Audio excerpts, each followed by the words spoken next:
I represent the victims of the crimes charged in the Kenyatta case. All of them were living in Naivasha and Nakuru in January 2008. After the post-election violence, many of them were forcibly transferred to the western region and the Nyanza region of Kenya.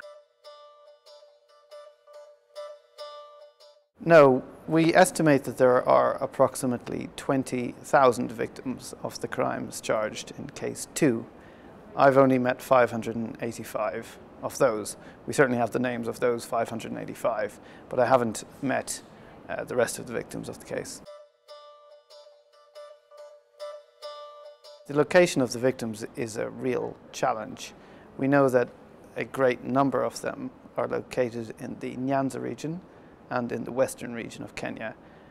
There are also a great number in the Rift Valley region of Kenya. As everyone knows, there is a certain level of hostility towards the ICC in Kenya. Therefore, it is something of a challenge to identify where the victims live and to make contact with them in a secure fashion.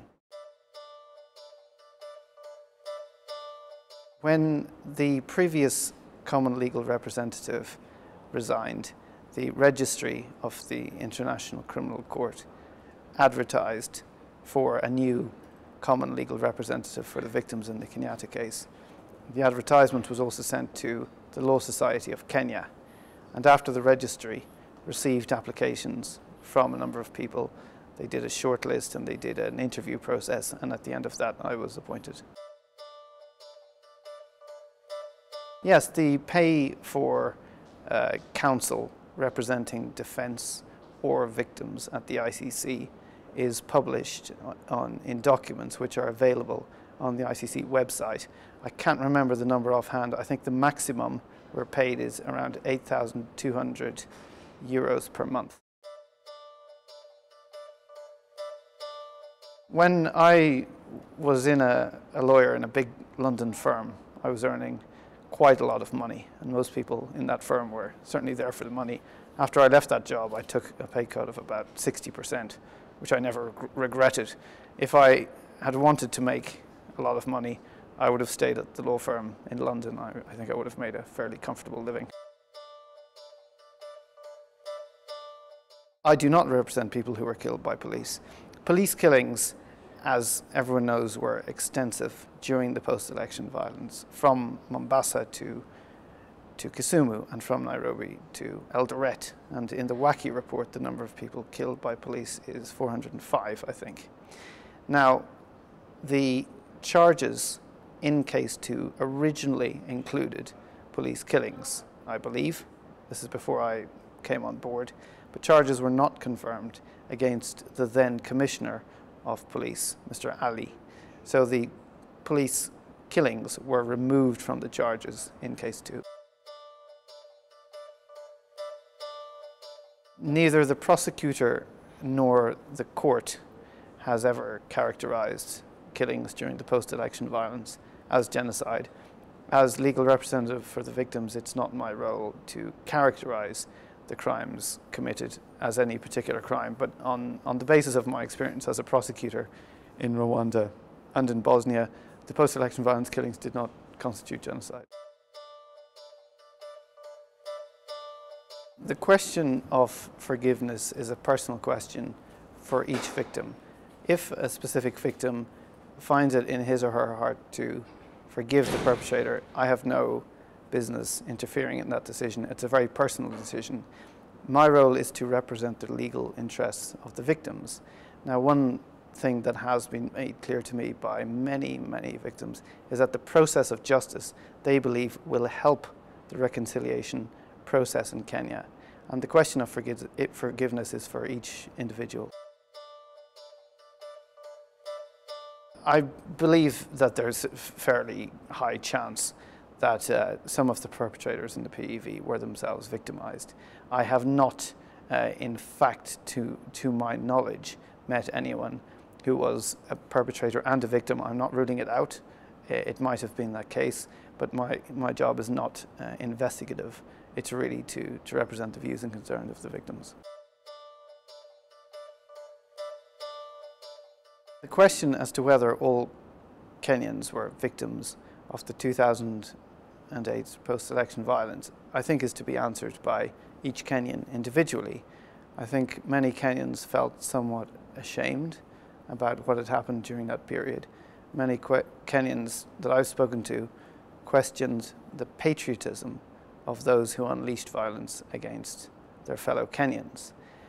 As a matter of law, not every Kenyan was a victim of crimes committed during the post-election violence, but I can certainly understand if an individual feels aggrieved by what happened during that period, that they themselves feel, in their own way, a victim. I'm most certainly not against the President of Kenya. The President of Kenya, in terms of the office of the President of Kenya, is not on trial. Kenya is not on trial. The democratic system in Kenya is not on trial. What is on trial is the fact, or what are on trial are the persons who are believed to have participated in orchestrating extremely serious crimes committed against thousands of Kenyan people. It's a very interesting question to be called a colonialist. I come from Ireland, which was in fact a colony of the British Empire for a long time, for about 800 years. So generally the Irish see themselves as, in a sense, the colonized rather than the colonizers. When you go to a country like Kenya and you speak to the victims of the post-election violence, nobody has accused me of being a colonist. They know that I am there to represent their interests in the ICC proceedings. Whatever views or concerns they have are what matter. If anyone in Kenya is skeptical of the ICC, and they're free to express that, and many have expressed it in the past and many will continue to express it in the future, of the victims of the Kenyatta case that I've met, they unanimously support the ICC process. We haven't had a single person in our meetings say, you know, I want this process to stop. The level of cynicism towards justice that I have encountered is cynicism towards Kenyan courts and Kenyan prosecutors and judges. The view that's been expressed to me on more than one occasion, on I would say dozens of occasions, is that they believe that if you're rich and you're powerful and you're before a Kenyan court, that you will get off the hook. So the level of cynicism towards Kenyan courts is something that I've heard a great deal of. If there were credible prosecutions at the local level taking place under impartial prosecutors, that would be a fantastic step forward. We've seen efforts to move towards, for example, a model such as the International Crimes Division of the High Court. That model has been talked about for a long time. Currently it's not operational. If there were to be a credible local tribunal to deal with the post-election violence, and there were credible prosecutions of high-level and mid-level as well as low-level figures at that tribunal, that would be a brilliant step forward, and we all look forward to the day that that might happen. Any lawyer who's an ethical lawyer doesn't want to participate in a process where false evidence, presented as false evidence, is accepted as a basis for conviction. That's obviously clearly wrong. Now, in a case such as the present case, where you have heavy reliance on the evidence of insider witnesses, it can sometimes be very difficult to figure out which parts of the evidence are false and which parts are true. And in any major prosecution that I've participated in, there is a considerable amount of reliance on insider evidence. Insiders, by their own nature, can sometimes be inclined to give evidence protective of their own interests and will often lie, and they will often tell the truth. It's an incredibly complex body of evidence, but certainly does anyone want a trial to proceed on evidence which is wholly false? No, of course not. The role of the legal representative is not to investigate. That primarily falls to the prosecution. If the investigation appears to be going in a way which is insufficient. It's certainly up to the legal representatives of victims as a general matter to make submissions to the court or to try to encourage the prosecution to work harder in its investigations, but it's not an investigative capacity.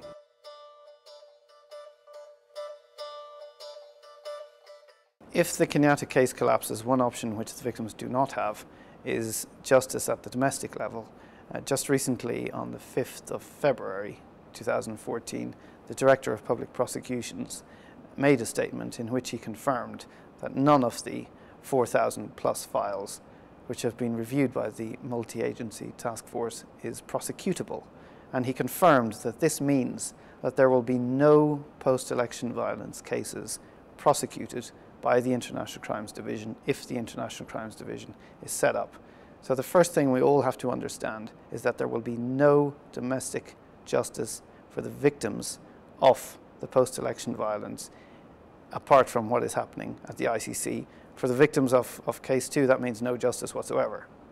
The second issue to realise is that the level of assistance provided by the government has been totally inadequate.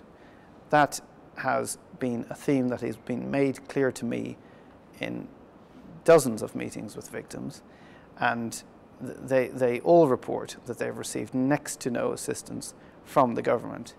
The third thing that will happen if the Kenyatta case collapses is that there is no real credible prospect of knowing the truth about what really took place in Naivasha and Nakuru in January 2008. And given the hell of what happened at that time in those locations, it's a terrible shame that we'll never know exactly what happened and who was responsible for it.